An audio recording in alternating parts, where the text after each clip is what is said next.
depois eu altero isso daqui. Tá? Depois que eu subir no YouTube, ele vem nessa aula aí. Certo?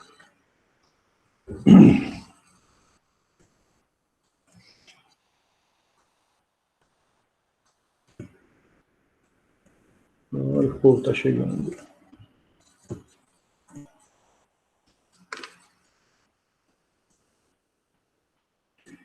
Então, eu vou passar a apresentação aí para vocês, seguindo o que a gente estava vendo. Só passando o que a gente já viu no capítulo 2, se alguém tiver dúvida enquanto eu estou falando aqui, enquanto eu estou nessa tela, não dá para mim ver o chat do Meet aí. Então, enquanto eu estou aqui, de vez em quando eu vou sair e vou dar uma olhada lá. Mas se quiser, enquanto eu estiver mostrando aqui, se quiser abrir o microfone e perguntar, se tiver qualquer dúvida, é mais fácil. Então, só lembrando que a gente viu no capítulo 2, né, falou do modelo de processo, como que é feito o escalonamento. Para um processo, tem 4 eventos que causam a criação de um processo e 4 eventos que causam o término de um processo. Os 3 estados possíveis de um processo: execução, pronto e bloqueado, como que o sistema operacional gerencia isso daí e faz a implementação do escalonador, que o escalonador é quem escolhe, a parte do sistema operacional que escolhe quem que é o próximo. As threads, que é um mini processo, que tem que estar uma thread tem que estar associada a um processo. Uma thread é mais fácil de criar e destruir. Então, ó, aí que eu estou apresentando aqui, ó, faz um barulhinho de alguém entrando aí, por isso que eu tenho que mudar para essa janela aqui para permitir o povo entrar. Então, a thread é como se fosse um mini processo, a implementação dessa thread no núcleo, ou modo híbrido, ou só no modo usuário. Aí a condição de corrida, quando você tem 2 processos disputando o acesso a um recurso compartilhado. Essa condição de corrida, quando um processo está acessando essa variável que é compartilhada, esse trecho no código do processo que faz o acesso à região compartilhada é chamada de região crítica. Para tratar alguns problemas desse de acesso, tem alguns exemplos de variáveis compartilhadas que eu preciso ter exclusividade no acesso. Aí que vem esse exclusão mútua aqui de exclusividade, então, não é de excluir. Por quê? Eu quero ter um acesso exclusivo a uma variável compartilhada. O exemplo que eu comentei é o exemplo de você pegar uma poltrona lá de avião. Ah, poltrona 25A. Só uma pessoa por vez que pode selecionar isso daí. Se eu marquei, ninguém mais pode ter marcado essa poltrona. Então, isso eu quero garantir a exclusividade no acesso. Aqui, primeiro, a gente falou de 6 propostas para tratar disso daí. Desabilitar, travar, fazer o chaveamento obrigatório, solução de Peterson, que é como se fosse uma chamada para entrar na região crítica, o TSL e o XCHG, que são soluções mais pensando na arquitetura do computador, mais pensando no hardware do computador. Então, essas daqui são 6 soluções possíveis, mais básicas. Aí a gente falou também do exemplo do produtor-consumidor, que é um caso aí quando você tem 2 processos querendo acessar uma região da memória que é compartilhada. E depois a gente entra nos outros 5 exemplos de como tratar a exclusão mútua. Aqui 5 exemplos que são um pouquinho mais elaborados que aqueles 6. Falei 5 aqui porque está faltando um nessa lista que eu marquei em vermelho. Tem semáforo, mutex, monitor e barreira, mas faltou aqui o troca de mensagens, né? Que é os próximos conteúdos aí, ó. Semáforo, que você tem o up e o down no semáforo. Mutex, que é uma variável que controla isso daí, você tem o mutex lock e o unlock. Monitor, que é a linguagem de programação que dá os recursos para você. A troca de mensagens e a barreira, que foi a última coisa que a gente viu. Então, até aqui é coisas que a gente já tinha visto. Eu acho que eu vou colocar a música que eu estava ouvindo aí antes, né? Então, voltando lá, ó, barreira foi a última coisa que a gente viu. Aí a gente chega nesse conteúdo que é da aula de hoje, que é quando fazer o escalonamento. O que é o escalonamento? O escalonamento é quando eu estou executando um processo, eu preciso tirar esse processo de em execução e colocar um novo processo para executar. É como se eu estou executando agora o PowerPoint, vou tirar ele de em execução. Tiro ele de em execução, coloco ele na lista de prontos. Colocando ele na lista de processos prontos, eu tenho que pegar algum processo que está na lista de processos prontos e passar esse que estava na lista de processos prontos para em execução. Então, é subir um dos processos, é quem eu vou escolher. Só que cada processo tem comportamento diferente. Às vezes eu posso ter um processo que usa mais o processador, outros processos usam mais a CPU. Um processo usa mais processador, outra usa mais entrada e saída. Falei 2 vezes processador. Por exemplo, aqui ele chama de surto longo de uso da CPU. Essa representação aqui é como se a linha do tempo estivesse indo nesse sentido. Então você tem um processo aqui. Enquanto o processo está nessa parte em cinza, quer dizer que ele está usando o processador. Chegou nessa linha reta, em preto, quer dizer que ele vai usar entrada e saída, está esperando de entrada e saída. Então um processo que tem um surto longo de uso da CPU, quer dizer, ele usa o processador durante um período de tempo longo, precisa de um pouquinho de entrada e saída, volta a usar o processador. Precisa de novo de entrada e saída, volta a usar o processador durante um longo período de tempo. Esse daqui poderia pensar num exemplo de uma multiplicação de matriz. Por quê? Multiplicação de matriz, você está envolvendo o processador e está envolvendo a ULA. Então, durante esse período em cinza que ele está marcado aqui, ele estaria usando o processador, mais especificamente usando a ULA. Durante essa linha tracejada aqui, ele poderia estar salvando o resultado da multiplicação no HD. Então, seria um processo que, na maioria do tempo, usa o processador. Poucas vezes ele precisa de entrada e saída, que seria essas 3 representações aqui. Não, todos os processos que a gente analisar, não vai ser igual, né? Às vezes um processo funciona de um jeito, outro processo funciona de outro, mas quando eu falar, eu tenho um processo que usa mais processador, quer dizer que ele vai precisar poucas vezes de entrada e saída. No simulador, a gente consegue ver isso daí a hora que eu vou criar um processo. A hora que eu mando criar aqui o processo, e a cor dele tem aqui ele chama de tipo de processo. Um processo CPU bounded seria um processo com surto longo de uso da CPU. Então quer dizer que esse processo em verde, na maioria das vezes que eu colocar ele em execução aqui em cima, ele vai ficar aqui. Dificilmente ele já vai acabar vindo aqui para espera de entrada e saída, mas vai vir menos vezes. Então, por quê? Porque ele está em execução, está usando só o processador. Diferente se eu colocar esse em vermelho aqui, que é o IO Bounded, por exemplo, seria o surto curto de uso da CPU. Esse vermelho, então, seria um processo que usa a CPU, mas na maioria das vezes que ele está usando a CPU, ele vai precisar de entrada e saída, vai parar a execução dele, vai ser bloqueado, depois, quando ele voltar, ele pode precisar de novo de entrada e saída. Olha o exemplo do vermelho, colocou em execução, já veio para entrada e saída aqui. Vai resolver o que ele tem que fazer. Quando ele voltar para a lista de pronto, ele vai ser executado, executou, voltou para lá para baixo. A próxima vez ele pode, de novo, precisou agora de entrada e saída. Então esse vermelho seria um processo que usa mais entrada e saída. O verde já não, já seria um exemplo de processo que usa mais o processador. Dificilmente, ele vai acabar vindo alguma vez aqui para baixo, mas é bem menos do que o vermelho aí no caso, certo? Então aqui é só em relação ao comportamento do processo. Tem processo que você vai usar bastante o processador, tem processo que vai usar bastante os dispositivos de entrada e saída.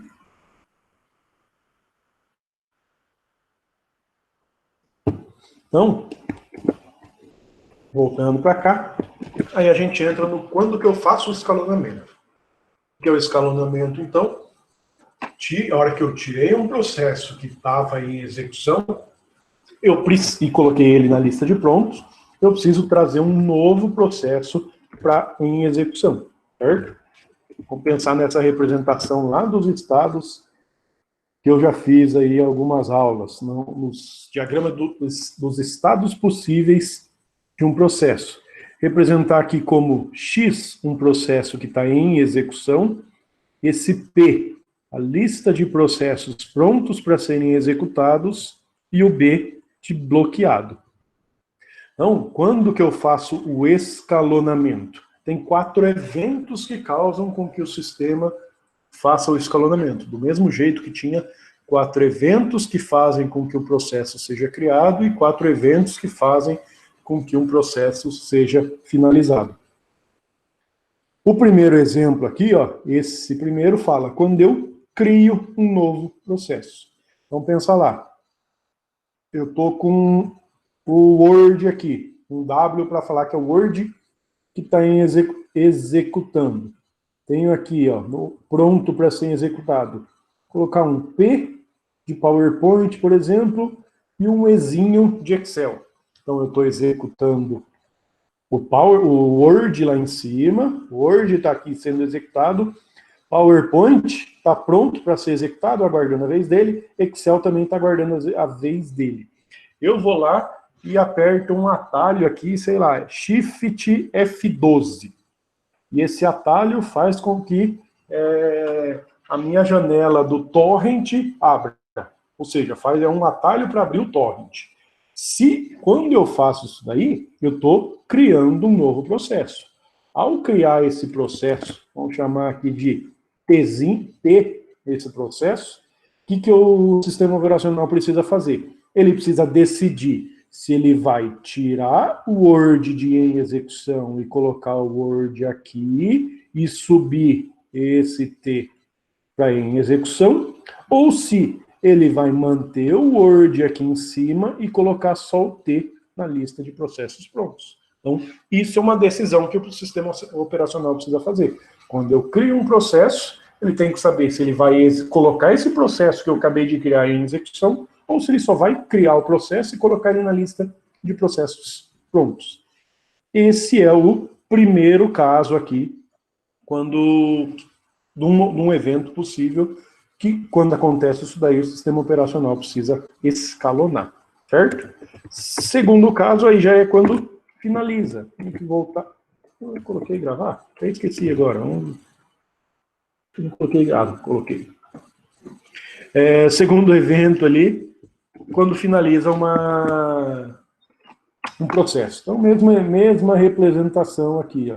Sei lá, tem esse é o X aqui em cima, a lista de processos prontos, aqui o bloqueado, estou executando aqui o Word, né? Finaliza o Word, eu aperto Alt F4, vou fechar o Word, né? Não vai salvar nada, então apertei Alt F4, o Word vai sair daqui, vai sumir.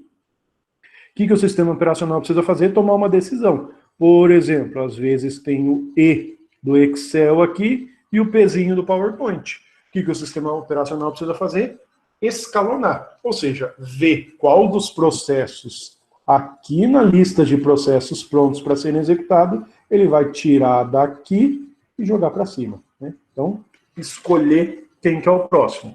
Do mesmo jeito quando ele cria e quando eu finalizo um processo. Esses são os 2 primeiros casos que fazem com que um sistema operacional precise escalonar os processos. Terceiro caso, quando bloqueia para entrada e saída. Mesma representação aqui, se estivesse no quadro, rabiscava esse desenho aí só uma vez, tem que ficar digitando toda vez. Então, o X de em execução, o P de processos prontos e o B de bloqueado. Pensa lá, estou com o PowerPoint em execução.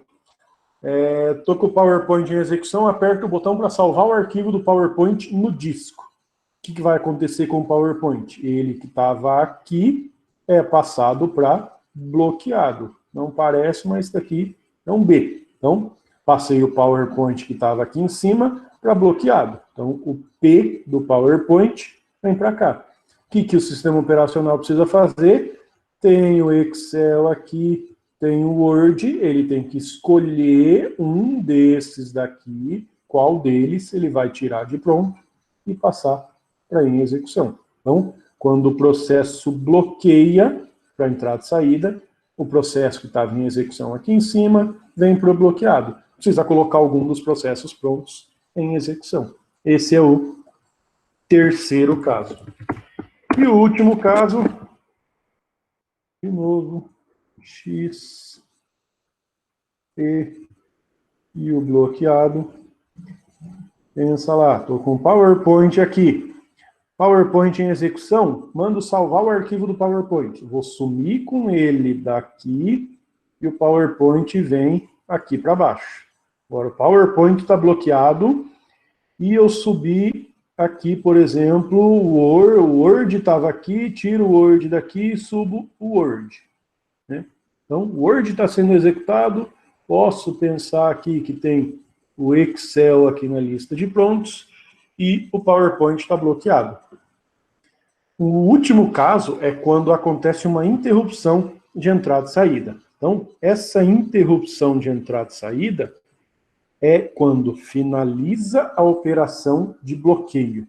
Então, por exemplo, o PowerPoint está aqui bloqueado. Né? Se o PowerPoint está aqui bloqueado, uma hora vai finalizar o que esse PowerPoint precisa fazer. Então, ele estava salvando o arquivo no disco. Quando finaliza isso daí, o PowerPoint sai aqui da lista de processos bloqueados e vai vir aqui o PowerPoint para a lista de processos prontos. Só que isso é uma interrupção. Isso é chamado de interrupção de entrada e saída. Por quê? Marcar em amarelo ali agora. O PowerPoint que estava aqui em cima, lá no começo, precisou salvar o arquivo em disco, veio para baixo. Ou seja, eu estava executando o PowerPoint, precisei de entrada e saída, bloqueia.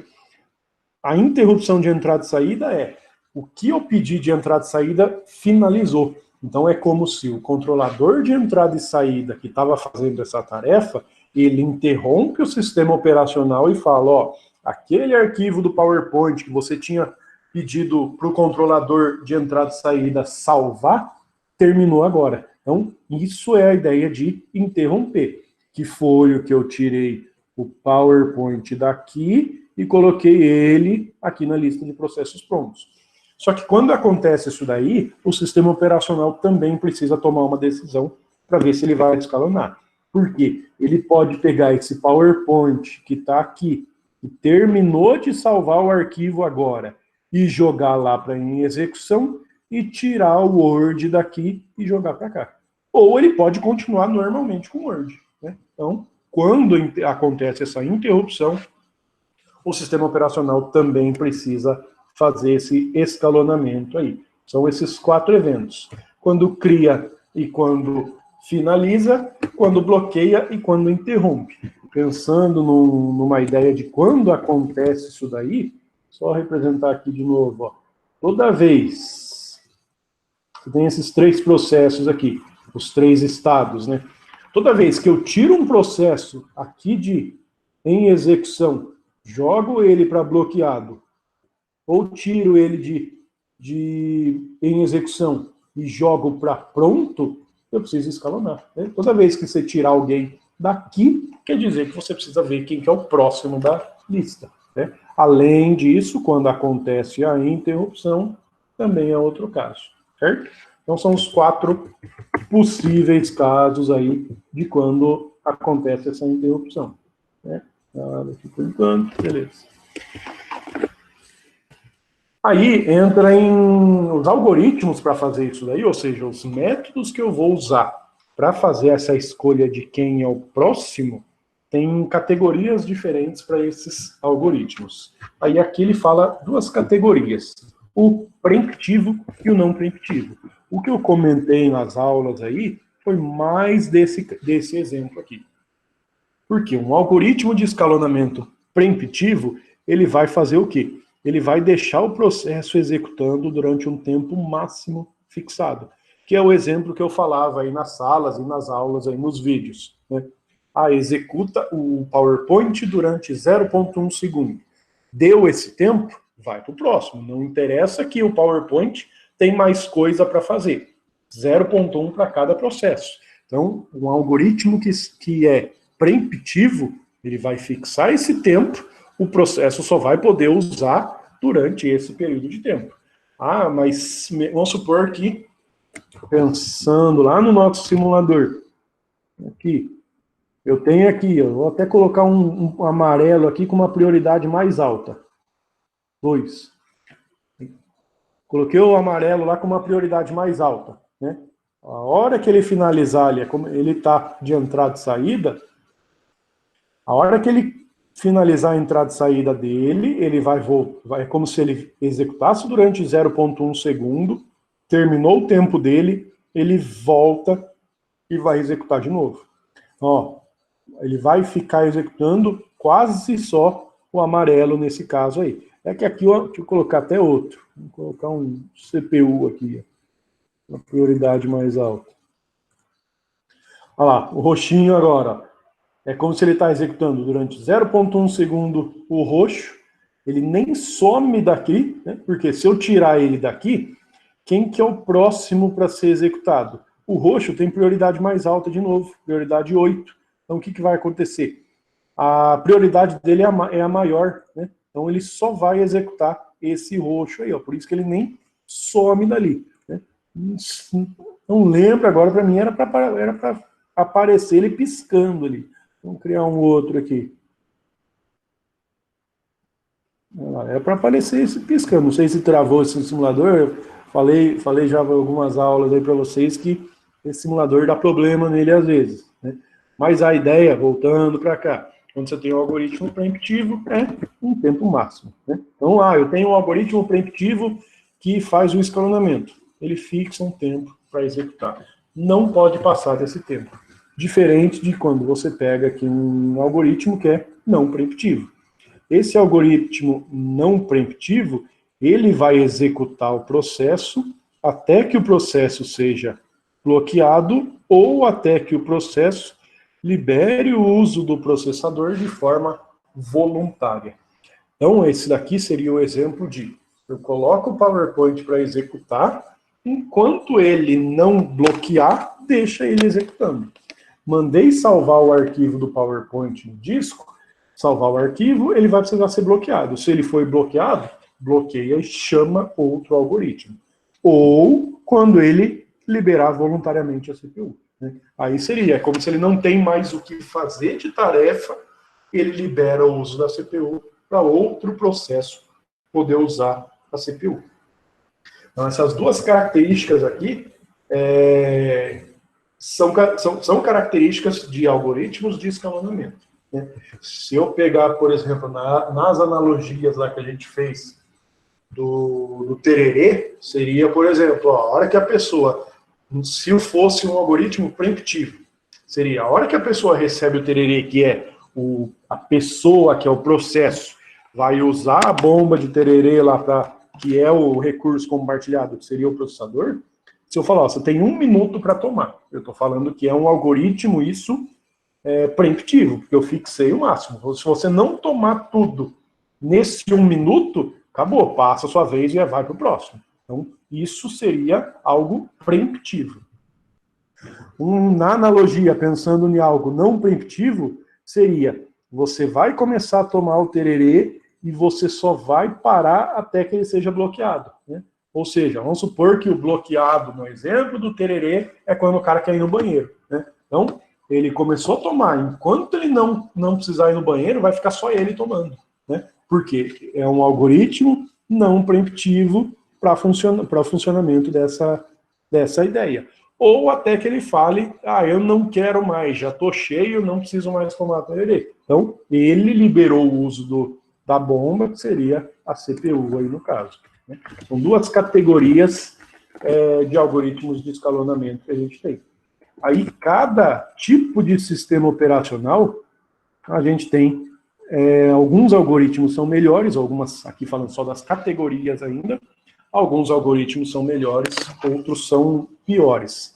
Por exemplo, lá nos tipos de sistemas operacionais que a gente viu lá no começo das aulas, lá ainda tinha 9 tipos de sistemas operacionais. Né? Desses 9, aqui nessa parte dos processos e do escalonamento, ele divide ainda só em 3 tipos, que é sistema operacional em lote, Sistema operacional em lote é aquele sistema operacional que eu começo uma tarefa, enquanto eu não finalizar essa tarefa, eu não vou para a próxima. É como se eu abro um processo por vez só. Esse processo, eu tenho uma tarefa para fazer nele. Comecei a tarefa, enquanto eu não finalizar, eu não vou para a próxima. Isso é um sistema operacional em lote. Nesse tipo de sistema operacional, normalmente você usa algoritmos não preemptivos, que é executa até bloquear ou até liberar voluntariamente, ou eu uso um algoritmo preemptivo com um intervalo de tempo muito grande. É como se, esse segundo exemplo, aqui com um intervalo de tempo longo, é como se em vez de 0,1 segundo eu falo, ó, agora eu vou executar os processos durante 10 minutos. Né? Então, eu coloquei um tempo, mas coloquei um tempo muito longo. Nesses 10 minutos, vai dar para o processo fazer bastante coisa. Então, aqui ainda ele só está falando do tipo de sistema operacional e qual categoria de algoritmo de escalonamento que é mais utilizado. Nesse caso, o em lote pode ser qualquer um deles. O tempo real, que é aqueles sistemas operacionais de sistemas críticos, por exemplo, UTI, controlador de voo, em sistemas operacionais de tempo real, também você pode usar ou algoritmos preemptivos ou não preemptivos. Vai depender do quê? Do tipo de sistema que você está usando. Às vezes, para o gerenciamento de uma UTI, pode ser melhor o preemptivo. O gerenciamento do sistema de controle de voo pode ser melhor o não preemptivo. Mas, em geral, sistema de tempo real pode usar os dois tipos. E o que a gente usa, que é, por exemplo, o Windows que a gente está usando aqui, é um sistema operacional interativo. Por quê? Eu estou digitando aqui, estou interagindo, desenhando no processo, e ao desenhar no processo eu acabo interagindo com o sistema operacional também. Então, é um tipo de sistema interativo. Em sistemas interativos, aí a gente vai usar o preemptivo, né? Que é o exemplo que, de novo, que eu falei, 0,1 segundo para cada. Por quê? Nesse tipo de sistema operacional, a gente tem vários processos executando ao mesmo tempo. Quando fala vários processos executando ao mesmo tempo, se você tem um processador só, você só tem um processo por vez. Mas como essa execução é tão rápida, dá a impressão para você que você está fazendo várias coisas ao mesmo tempo. Então, em sistemas operacionais interativos, é mais preemptivo. Né? Em lote e tempo real, você pode usar os dois aí, dependendo de como é o seu sistema. Certo? Nada. E aqui ainda, antes de entrar ainda nos algoritmos, os objetivos dos algoritmos de escalonamento. Então, os algoritmos de escalonamento é como que eu vou escolher quem que é o próximo. Né? Que eu comentei ali, ó, quando escalonar. Né? Quando que eu preciso fazer escalonamento? Quando tira alguém de em execução. O que é o escalonamento? Escolher quem que é o próximo. Então, PowerPoint não vai mais executar. Quem que eu vou chamar de próximo? Mesma coisa se eu falar no exemplo aí na nossa analogia lá do tererê. Eu terminei de tomar. Né?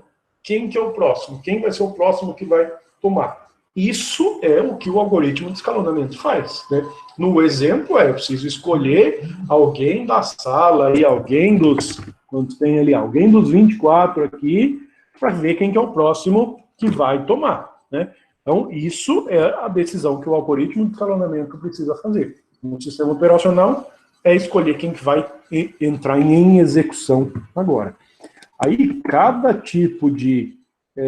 cada algoritmo de escalonamento, às vezes, tem um objetivo diferente. Então, aqui ele está falando dos tipos de sistemas operacionais, os 4, né, os 3, e, na verdade, aqui um que serve para todos, e características para esse tipo de algoritmo. Por exemplo, um algoritmo que seja justo é um algoritmo que dá a possibilidade para cada um dos processos usar o processador. Vamos supor que eu estou lá com 70 processos abertos e eu falo, ó, todos os processos podem usar o processador com exceção do processo X. Ou seja, eu não estou sendo justo. Por quê? Eu não deixo o processo X usar o processador. Então eu não estou sendo justo porque se eu tenho 70 processos, eu quero seguir a ideia aqui, todo processo pode usar o processador. Mesma coisa se eu falasse, de novo na nossa analogia, eu falo, ó, a gente está tomando tererê, só que pessoas que têm um nome começando com Z, não pode tomar. Né? Então eu não estou sendo justo, porque se tiver alguém lá com um nome que começa com a letra Z, não vai poder tomar. Então, o seu algoritmo ser justo, ele tem que dar essa possibilidade. Seu algoritmo também, a ideia é que ele siga uma aplicação da política. Então, se você falou, por exemplo, que pessoas que têm um nome começando com Z, não vai tomar, mas chegou um amigo meu aqui, deixa ele tomar porque eu conheço ele faz tempo. Não. Se você criou a regra de escalonamento e pessoas com Z não vai tomar, você tem que fazer a aplicação da sua política. Né? Ou seja, você tem que seguir a regra do escalonamento que você criou. E isso é aplicação da política. Terceira característica, equilíbrio. Né? Aí é manter todas as partes do sistema ocupadas. Ou seja, imagina que você deixa o seu computador ligado durante 24 horas. Só que você vai ver lá o uso do processador, o processador só foi usado durante 10 horas. Ou seja, durante as outras 14 horas o seu processador ficou parado. Né? O que está acontecendo? O sistema como um todo não está equilibrado. Né? A ideia é, se você está com o seu computador ligado, o processador esteja sendo executado. Né? Isso que é manter todas as partes do sistema sendo utilizadas, ocupadas pelos processos que estão usando esses recursos e aí por diante. Né? Então essas três características são características de todos os sistemas aí. Para sistemas operacionais em lote, que é aquele que você coloca uma tarefa, vai com ela até o final, uma primeira característica que é vantagem você ter é ter uma vazão alta. O que é uma vazão alta? Vamos supor, se eu passo para você 10 tarefas agora às 9h48, eu quero que você maximize o número de tarefas. Ou seja, se você tem 1 hora para entregar, é muito melhor você entregar as 10 do que entregar uma só. Então, o sistema operacional também, ele quer maximizar a quantidade de tarefas em um determinado momento. Você entregar 10 tarefas em uma hora é melhor do que você entregar 2, certo? Então, isso é maximizar a vazão. Depois eu tenho a segunda aqui, tempo de retorno. Aí fala de minimizar outra coisa, minimizar o tempo entre a submissão e o término. Então, por exemplo, eu passei uma tarefa agora, às 9h49, né? Se você quer minimizar o tempo de retorno é desde o momento que eu passei a tarefa até você entregar a resposta. Ou seja, você quer resolver isso daí rápido, né? Em um sistema operacional, você quer resolver as tarefas que o sistema operacional tem para fazer de forma rápida. Então, minimizar tempo de retorno entre essas tarefas aí. Terceira característica aqui, utilização da CPU. Também parecida com o equilíbrio aqui, mas eu quero manter a CPU ocupada durante todo o tempo. Senão você está perdendo dinheiro, né? Você está gastando energia à toa aí, basicamente. Então, utilização da CPU é que você quer que tenha uma maior utilização dessa CPU. Depois, tempo de resposta. Minimizar, ou aquele falar, responder rapidamente. Se é responder rapidamente, é minimizar o tempo de resposta. Né? Esse tempo de resposta estou aqui, ó, por exemplo, estou desenhando aqui em amarelo. Né? Enquanto eu estou desenhando em amarelo, se eu aperto Ctrl C, muda para caneta. Só que imagine eu apertar Ctrl C enquanto eu estou desenhando em amarelo e A hora que eu aperto Ctrl C, demora 5 minutos para dar uma resposta, né? Se você tem um sistema operacional interativo, eu quero que essa resposta seja rápida, eu não quero que ele demore muito tempo para acontecer isso daí. Então, o tempo de resposta de uma solicitação deve ser mínimo. Mesma coisa, você está num caixa eletrônico. Vamos supor, você aperta o último confirmar antes de receber o dinheiro. Aí você aperta confirmar, demora 5 minutos para você aparecer o dinheiro lá para você. Você está com um tempo de resposta muito alto, porque o caixa eletrônico também pode ser considerado um sistema interativo, onde o usuário vai, aperta botões, faz ações no sistema e quer uma resposta dele. Então, minimizar o tempo de resposta aí também. Outra característica aqui, proporcionalidade, né? Essa daí tem a ver com o tempo de resposta, por quê? Proporcionalidade pensando até num IHC da vida, porque ele fala satisfazer expectativas do usuário. Se você pensar no caso aí do caixa eletrônico, você demorar lá no caixa eletrônico 1 minuto, talvez, 2, talvez, é aceitável ainda, vamos dizer. Mas se demorar mais que 1 hora, não, né? Aí você já não está satisfazendo essas expectativas aí do usuário. Já diferente se, por exemplo, eu tentar abrir um arquivo de vídeo e o arquivo de vídeo tem 15 GB, né? É um arquivo pesado. Faz sentido você demorar mais para conseguir abrir esse arquivo. Por quê? É um arquivo mais pesado, ele tem um tamanho maior, a qualidade do vídeo está maior, e aí por diante. Então aqui já envolve você pensar, você tem que ser criterioso, mas isso daí depende do tipo de sistema que você está acessando também. Por isso, satisfazer expectativas do usuário. Cumprimento de prazo, aqui, por exemplo, em sistemas de tempo real, são sistemas críticos. Vamos supor que é um sistema que monitora um sensor de temperatura que fica a cada 1 hora vendo qual que é a temperatura aqui no meu quarto. Se a temperatura está muito alta, ele liga o ar-condicionado, né? Se essa leitura tem que ser feita a cada 1 hora, não pode atrasar, né? Ou seja, eu tenho que ter o cumprimento desses prazos no meu sistema, né? Então, se a leitura tem que ser feita a cada 1 hora, deve ser feita a cada 1 hora. Você não pode fugir desses prazos. E o último conceito aqui, previsibilidade. Essa previsibilidade é pensando no desgaste dos componentes, né? Imagina que você colocou um servidor online lá há 10 anos atrás, né? Só que daí nesse servidor você colocou tem um HD lá no seu servidor e esse HD já era usado, né? Ou seja, o HD tem uma vida útil. Você tem que pensar que esse HD vai terminar a vida útil dele em algum momento, né? Se você não pensar nesse desgaste, isso daí pode ter problema com o seu servidor e você ficar com o seu servidor fora do ar, né? Então, essas características, essas 10 características aqui que ele fala nesse slide, os 3 aqui, 3 para cá, 2, são características que os algoritmos de escalonamento vão ter, certo? Na aula do conteúdo de hoje é até aqui, certo? Aqui seria para apresentar uma lógica de computador para... Isso, vou falar dela agora, tá? Aí a tarefa, o conteúdo é até aquele slide, pouquinha coisa hoje, certo? Aí tá aqui, ó, tarefa, pensar em uma lógica para escalonar processos. É como se você tem que pensar num algoritmo de como você faria o escalonamento.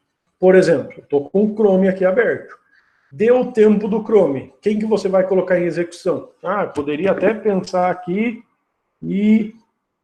tenho aqui um monte de processo do Chrome lá. 112 processos executando ao mesmo tempo, né?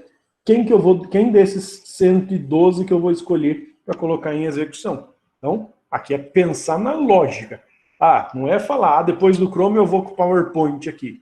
Depois do PowerPoint eu vou para outro. Tem que pensar numa lógica que funcione de forma geral. Qualquer processo está executando, tirou ele, qual que é o próximo? É uma regra que você vai pensar, né? Então, por isso que eu coloquei aqui uma lógica de como escalonar esses processos, né? Além disso, tá aqui, ó, falar quais características a sua ideia tem, né? Então, por exemplo, pegando a primeira característica lá que tinha, justiça, né? Ah, eu vou pegar todos aqueles 112 processos, só que eu não vou executar processo que comece com Z. Eu não fui justo, né? Se a sua ideia for justa, você tem que explicar o porquê que ela é. Ou seja, se você vai dar a chance de todos os processos serem executados, você precisa falar dessa característica. Então você pega todas essas 10 características que eu comentei, se a ideia que você pensou para escalonar os processos, se ela mantém o equilíbrio, se ela tem um tempo de retorno mínimo, você tem que explicar por que disso daí, né? E defendendo a sua lógica, ou seja, por que que o seu método de escalonar funcionaria, por que que ele daria certo. Pensando no exemplo aí que a gente falou do tererê, seria, eu tô tomando, o que é o escalonar? Terminou minha vez de tomar o tererê. O que é a lógica para escalonar? Quem que é o cara da vez? Quem que é o próximo? Né? É isso que você precisa pensar. Só que não é na analogia, é pensando no sistema operacional. Então, terminou a vez de um processo. Qual que é o próximo? Ah, não sei, vou seguir alguma ordem. Né? Essa que é a lógica que eu comentei aqui. Né? É isso que você precisa pensar em uma lógica para como resolver isso daí. Você tem que, ó, aqui perguntou aqui, ó, pensando no sistema operacional, não é igual aos outros exemplos aí que eu falei de analogia, é pensando no sistema operacional como um todo, né? Então, vou usar essa opção para resolver isso daí, certo? Dúvidas em relação a isso daí?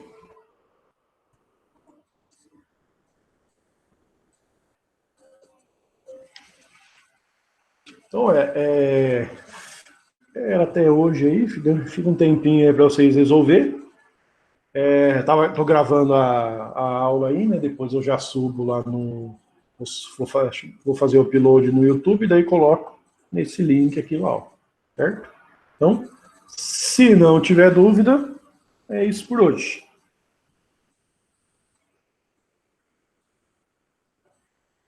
Qualquer coisa.